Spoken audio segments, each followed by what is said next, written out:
NieR Automata was absolutely worth the wait. Thought I'd just get that out of the way before I go into greater detail about why. This is definitely going to be shorter than my previous Yoko Taro videos, as I'm not really recapping the story or going into detail about character motivations, etc. I'll just give a spoiler-free rundown on why the game blew me away, but also let me down at points. Because as with everything, it isn't perfect. There will be a point where I go into slight spoiler territory about elements of the game's story without giving too much detail about the overarching plot, but I'll still leave a spoiler warning regardless. My reasoning behind making all my previous analysis videos about Taro's work is so people wouldn't go into Automata with zero understanding about the broken earth that Automata takes place on. But minus a few references, which admittedly you wouldn't understand if you didn't watch those videos, the story is relatively its own thing, which I fully respect. Weirdly enough, the story is more of a sequel to the stage play that Taro wrote called Yuyushiki. I was considering doing an analysis or recap of this, but the stage play is a little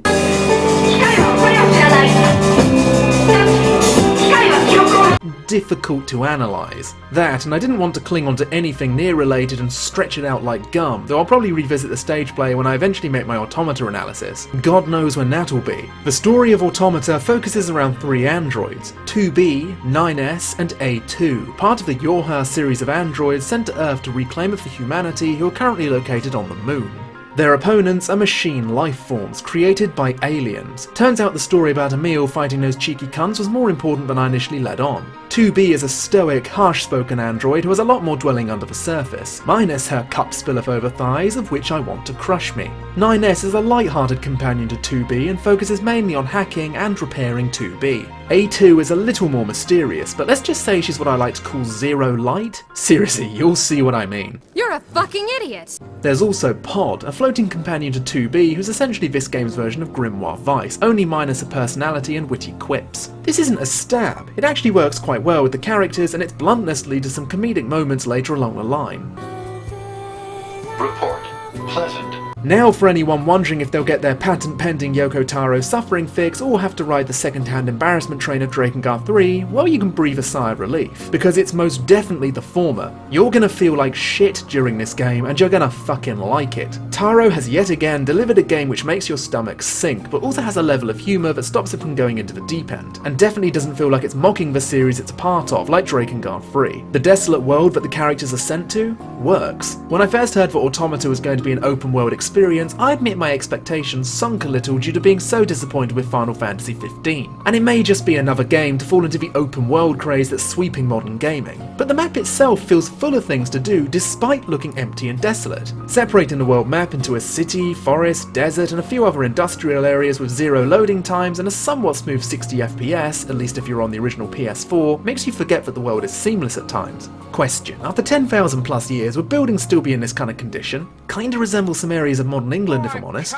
Like the original NieR, you'll be doing side quests for the other NPCs who are on the surface, and a few from the android base orbiting Earth. Doing these side quests feels incredibly rewarding in Automata, especially since leveling up by doing story missions alone will leave you feel rather powerless near the end of the game, but it's still very doable if you stack up on healing items. The stories within these side quests range from completely average to where are my fucking antidepressants? Clemps, speaking of antidepressants, the soundtrack in the original game made me want to either fight against God itself or cry into my pillow. Does the soundtrack in Automata deliver the same kick that Keiichi Okabe gave us in the original? The soundtrack is phenomenal. So good that I'll probably buy it the second it's put on the Square Enix store, whenever that may be. Amy Evans makes her return, and the song she sings during Ending A made my back and arms erupt into so many goosebumps you'd think I was diseased. If I had to name a few tracks that really caught my attention, there's the aforementioned song that plays during the events of Ending A, and there's Become as Gods. Let's just say you'll know exactly when this song starts. But let's get away from all of this for a moment and talk about what a lot of people have been dying to find out.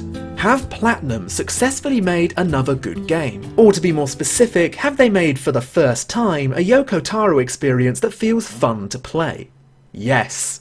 Oh my god, the gameplay in this fucking game, mwah! I had a blast playing Automata. If you're going into it expecting the next Metal Gear Rising or Bayonetta, then you aren't gonna find it. What you'll find is an evolution to the original NieR, where all of the base elements from NieR are taken and improved upon. Side-scrolling segments as well as bullet hell have returned in Automata, and minus a few bosses where the bullet hell worked as a detriment to the final product, I'd say Platinum have done a fantastic job at recreating the same gameplay feel that NieR had, only much better. Speaking of bullet hell, they've added a new addition to the game which allows part of it to feel like a true-to-life bullet hell game. controllable mechs, which you can sadly only use whilst in flight mode. Would have been really sweet to see them in action on the ground, but hey, I can't have everything. Listen, Square Enix, if you could possibly make statues of these mechs and sell them on your online store or at conventions, I'd be eternally grateful. Okay, thanks, kisses. Obviously, the combos you can perform with different weapon types have multiplied, and I'm still discovering new combos even today, which further increases my playtime. You do get the chance to play as other characters as well, and each one brings something new to the table, but I won't ruin the surprise of finding out what they can do. You can upgrade your characters using specific chips that you receive by destroying machines or buying them from vendors. For example, the chips I have equipped during this gameplay footage lets me send shockwaves after each attack and also allows me to enter a variation of Bayonetta's witch time as I dodge. This really helps to spice the gameplay up even more, and experimenting with different chips can be fun in its own way.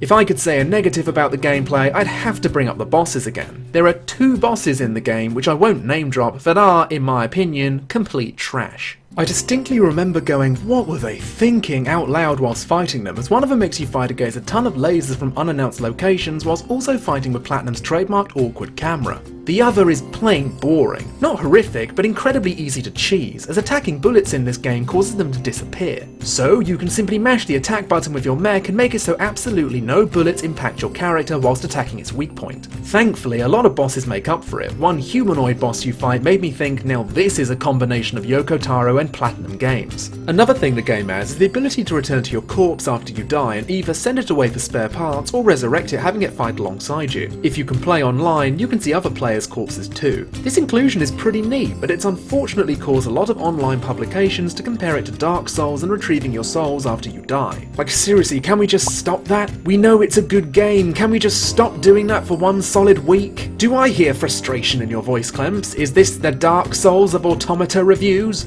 Okay, gonna drop the spoiler warning now. Skip to this time code if you want to avoid them. 5, 4, 3, 2, 1, go. My issues with Automata may come across as quite nitpicky, but I feel they're worth pointing out. Keep in mind these aren't total detriments, and most of them are simply things I felt I had to bring up in order to balance this review. Firstly, the Yorha units are forbidden from showing emotion, but this feels inconsequential. The characters show emotions various times throughout the game and aren't really punished for it, minus a character verbally slapping them on the wrist. I feel this is one of a few things that could have been dropped from the main narrative and making it, let's say, a character trait of 2B without affecting the game otherwise. Maybe showing emotion has them quarantined for a week, or are forcibly programmed into feeling nothing on their next mission? I understand why 2B is showing these emotions, however. The story makes it perfectly clear why she's finding it so hard to keep these feelings under wraps, but despite these outbursts, everyone in command seems to be reasonably okay with it. Secondly is an issue I took for the majority of the story. This is more of a personal issue, which may make me sound like a bit of a hypocrite, since I previously went on about how heartbreaking BP's story was in the original game. As some of you might have guessed, the machine lifeforms aren't all bad. Some of them are peaceful and even trade you goods and give you quests. My issue is how many of these machines have a specific way of talking. You defeated Broken Machine. You saved us. This tone of voice doesn't allow me to connect on a strong emotional level with some of these machines as much as the other characters. A good example of this is a machine called Pascal, who is a very talented voice actress doing his lines. Well, anyway, my name is Pascal.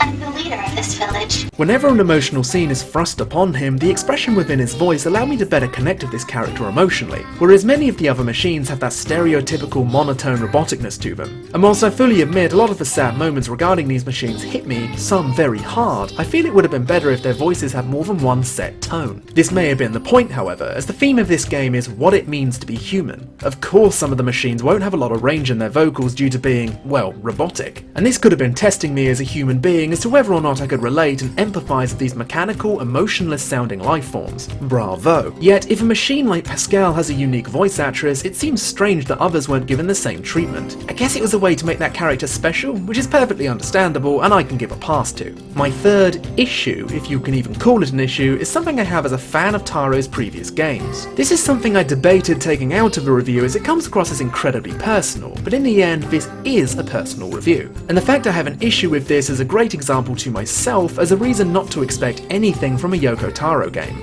I don't need to go on about how long I've adored this franchise. I've gone about it for, well, way too long now. But something I've noticed from all of these games is Taro's habit of adding a lot of questions but hardly any answers outside of things like novels and drama CDs. Automata definitely has a few of these. Some of them, at the moment at least, make me wonder whether or not they have a deeper meaning or serve as simple references to Drakengard. I won't spoil these for you, instead I want you to keep your eyes open for these and see if you can come to the same conclusion. This entire issue is something I'm beating myself up over, as the game is honestly fantastic, but my frantic need to find out more about this universe that the game inhabits leaves me itching at my skin wanting to find out why these references are there. Some questions I've had since I was a wee boy still haven't been answered either, and it makes me wonder if we'll ever get a solid or cryptic answer to them, or if little old Clemps will be doomed to walk the path of suffering for many years to come. That being said, I never want Taro to change. Me wanting these answers is exactly that. A want, not a need. I get a feeling Automata's story may let a lot of original fans down, as it really does feel like its own separate entity. But then again, so did NieR. I can imagine if this wasn't directly stated as a sequel and instead went the same route that NieR did when it was splitting apart from Drakengard, maybe just calling itself Automata and leaving the surprise that it is indeed a sequel to NieR, and maybe that would lessen the blow for the real lore freaks among the community. I mean, who knows? There are segments of the game with these strange hidden elevators that seemingly lead to nowhere with apologetic machines stood in front of them.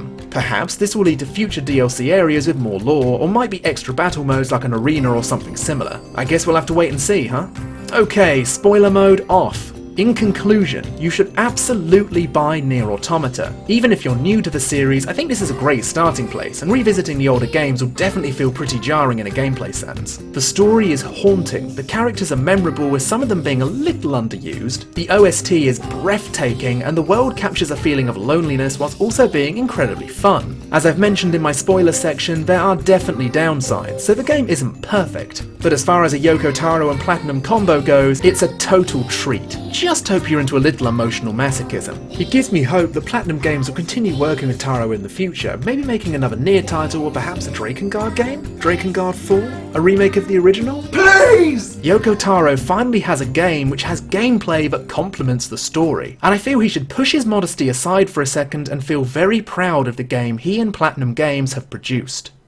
Before I end this review, I'd like to quickly throw some support towards the fantastic artists that have helped me up my video quality. Firstly, this whole ending title was made by the very talented content creator and speedrunner known as Mydax. He has some fantastic videos on his channel, but for now I want to recommend his Kingdom Hearts Beyond the X button. Well worth checking out if you have the time. Secondly is this little avatar here that you often see in my thumbnails or ending title. This was drawn by an artist and YouTuber known as Big Banter. Here's the link to his YouTube, and his Twitter account will be down below. Thirdly is this cheeky picture of me dressed as my boy Kime, drawn by the one and only Spooky Panda Girl. Spooky's artwork is incredibly charming and she's a complete joy to be around, so I hope you can go check out her channel and Twitter as well. Both Big Banter and Spooky are pretty affordable commission rates if you want to throw some bucks their way. I brought him up in a previous video, but it's worth bringing him up again in case you missed it, but Volta Bass made the fantastic new intro that you saw at the start. Can't begin to thank him enough for his work. Finally for this video, we have the artist who drew these little YouTube guys and Angela's having her way with a car, Constipated Samurai. This guy is one of the most hard-working people out there and he deserves all the support in the world. Go check his stuff out in the description.